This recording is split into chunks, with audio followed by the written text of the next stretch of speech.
네, 오늘은 신명기 29장 1절에서 9절 말씀으로 기억하며 감사할 것이라고 하는 제목으로 말씀 좀 하겠습니다. 특별히 이제 신명기 29장, 30장 이 두 장은 모세의 네 번째 설교이자 마지막 설교가 기록되어져 있는 부분입니다. 모세는 가나안으로 들어가 이스라엘 백성을 보면서 이 걱정이 아마 앞섰을 거예요. 그는 가나안 생활을 시작할 이스라엘 백성이 잊지 말고 또 지켜야 할 것에 대해서 다시금 설교를 통해서 가르치고 있습니다. 그들은 무엇을 잊지 말고 지켜야 할까요? 그 첫 번째가 바로 언약을 잊지 말라라고 하는 것입니다. 하나님은 이미 호렙산에서 이스라엘 자손과 언약을 맺으셨어요. 그 내용이 십계명과 모세오경입니다.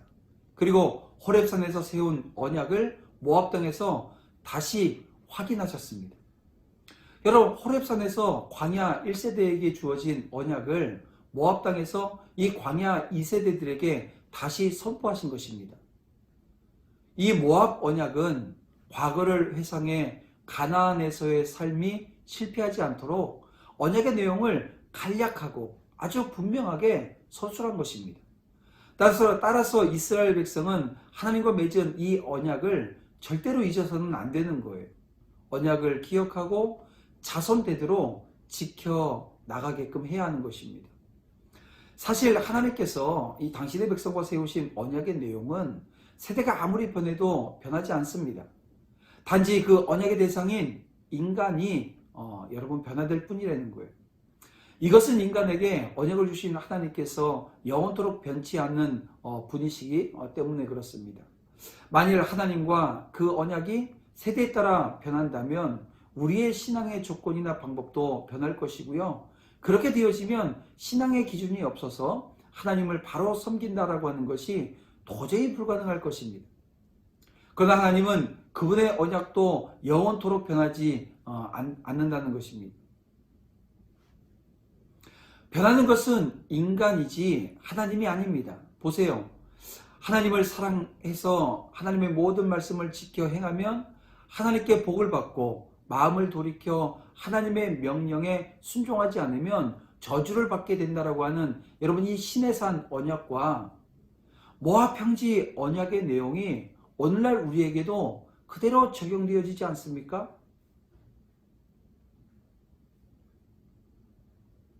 우리들 역시 이 언약에서 조금도 벗어날 수 없는 자들입니다. 여러분, 예수님께서 분명히 마가복음 12장에서 이런 말씀을 하십니다. 마가복음 12장 30절 31절 말씀인데요. 내 마음을 다하고 목숨을 다하고 뜻을 다하고 힘을 다하여 주 너희 하나님을 사랑하라. 그러면서 이 계명이 가장 크고 첫째 되는 계명이요. 이에 더해서 큰 계명이 없다고 말씀하십니다. 또한 사도 바울도 하나님의 뜻대로 부르심을 받은 자, 곧 구원받은 자들은 하나님을 사랑하는 자로 아주 못 박아 말하고 있습니다. 그리고 그런 자들은 반드시 하나님의 뜻대로 행해야만 한다고 가르치고 있습니다. 우리는 결코 구약의 하나님과 신약의 하나님을 구별하려고 해서는 안 됩니다.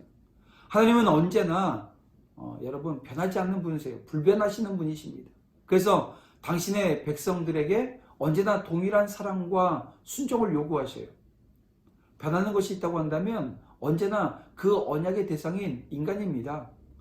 변하는 인간으로 하나님의 언약의 축복에 참여하지 못하는 것, 여러분 이건 어떻게 보면 저주라고 이야기할 수 있는 거죠. 그러기에 오늘날 성도들은 하나님의 언약과 명령을 잊어서는 안 됩니다. 또한 자손들에게 전해주어 지키게 해야 하는 것입니다.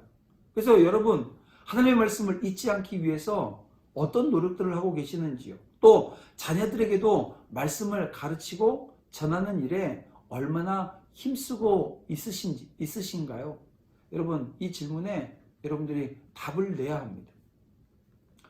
그러면 또 잊지 말아야 될 것은요. 기적을 잊으면 안 된다는 거예요. 여러분 오늘 우리 기독교는 체험의 종교라고 이야기합니다.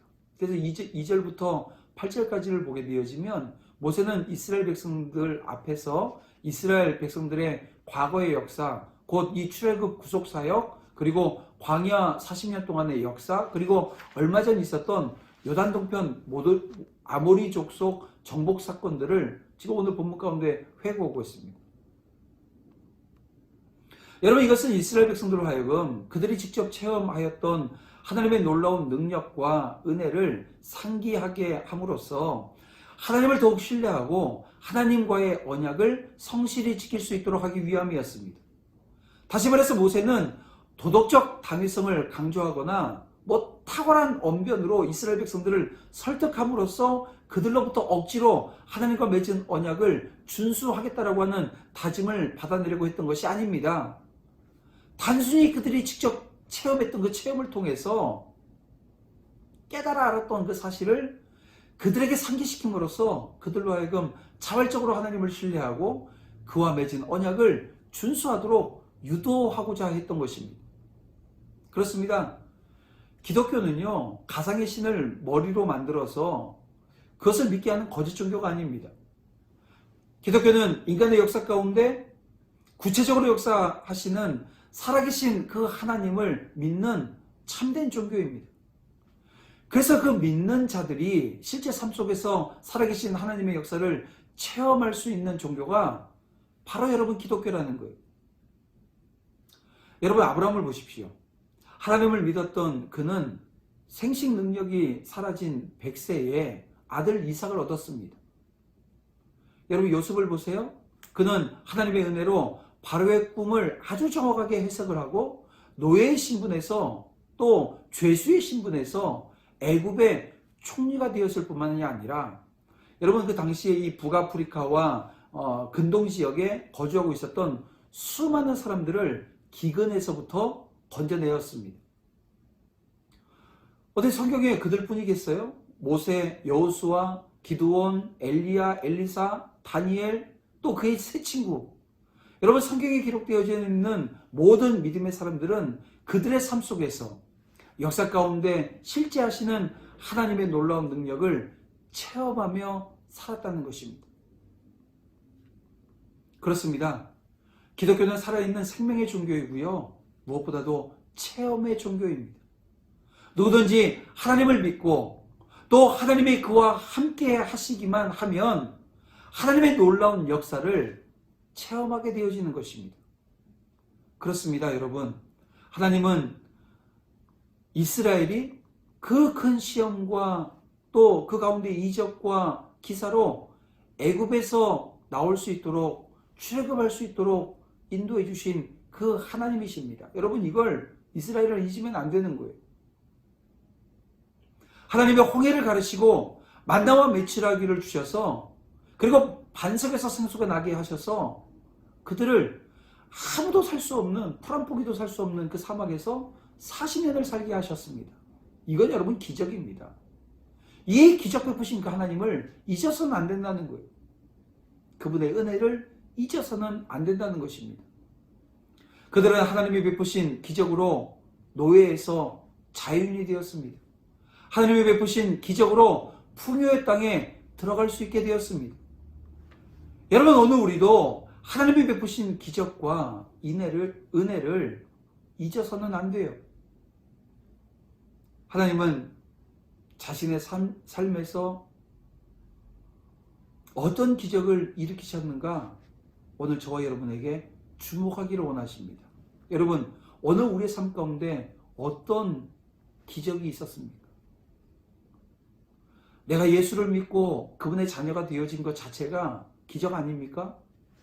여러분은 하나님이 베푸신 은혜를 기억하며 살아가고 있는가? 다시 한번 이 아침 자신을 점검하는 은혜가 있기를 주님의 이름으로 축복합니다. 그런 다음에 세 번째 잊지 말아야 될 것은요, 하나님의 인도하심입니다. 출애굽한 이스라엘은 광야에서 40년간을 살았습니다. 40년 동안 그들은 생계를 위해서 일하지 않았어요. 입을 옷도 살 집을 걱정하지 않아도 되었습니다. 여러분, 40년 동안 하나님이 그들의 의식주를 완전히 해결해 주셨기 때문입니다. 또한 많은 대적으로부터 이스라엘 민족을 지켜주셨습니다. 그들의 광야 생활에서 줄이지 않고 제대로 된 군사력을 갖추고 있지 않았음에도 불구하고 전쟁에서 승리할 수 있었던 것은 하나님의 인도하심, 그 인도하심이 있었기 때문입니다. 하나님은 이제 곧 가나안 땅에 들어가게 하시고 그 땅에서 이스라엘 백성들에게 기업을 주실 것입니다. 이스라엘은 하나님의 인도하심을 기억하며 순종하기만 하면 되는 거예요. 여러분, 우리도 하나님의 인도하심을 잊어서는 안 됩니다. 지금까지 인도하신 하나님은 앞으로의 저와 여러분의 삶 가운데서도 인도하실 겁니다. 때로는 어려움이 올 거예요. 왜냐하면 이스라엘 백성들이 광야에서 어려움이 없었던 게 아니잖아요. 그럼에도 불구하고 밤에는 불기둥으로, 낮에는 구름기둥으로 만나와 메추라기로 반석에서 물을 내셔서 그들을 인도하셨습니다. 수많은 고비가 있고 어려움이 있을 것입니다. 아픔이 있고 슬픔이 있을 것입니다. 하지만 그 가운데서 하나님이 나를 인도하신다라고 하는 그 인도하심에 대한 여러분 믿음을 여러분 잃지 않기를 꼭 기억하고 오늘 우리의 삶 가운데 감사로 하나님 앞에 나아가는 은혜가 있기를 주님의 이름으로 축복합니다. 말씀을 정리하겠습니다. 이스라엘에게 하나님의 은혜가 없었다고 한다면 그들은 여전히 노예로 살면서 억압과 압제를 당하는 그런 인생을 살아갔을 것입니다. 오늘 우리에게도 하나님의 은혜가 없었다고 한다면 우리도 여전히 죄와 이 사단의 노예로 살았을 거라는 거예요. 여러분, 이 아침 하나님이 우리에게 베푸신 은혜를 기억하며 감사의 자리로 나아가십시다. 감사의 마음으로 순종하는 그 감사의 마음이 순종으로 나타나는 그런 은혜의 역사 있기를 주님의 이름으로 축복합니다. 우리 함께 순종을 결단하며 하나님 앞에 기도하겠습니다.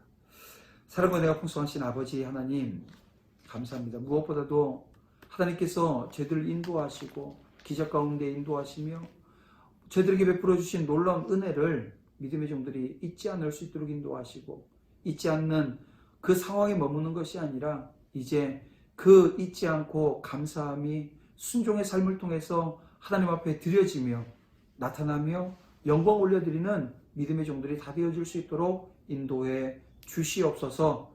무엇보다도 아버지 하나님 간구합니다. 믿음의 종들의 삶을 주님께서 주장하시고 인도해 주셔서 무엇을 하든지 하나님 앞에 영광 올려드리며 감사함으로 선제적인 믿음, 모든 것이 이루어졌다라고 하는 그 믿음으로 승리하는 자리로 나아가는 역사 허락해 주시옵소서. 예수님의 이름으로 기도드립니다. 아멘.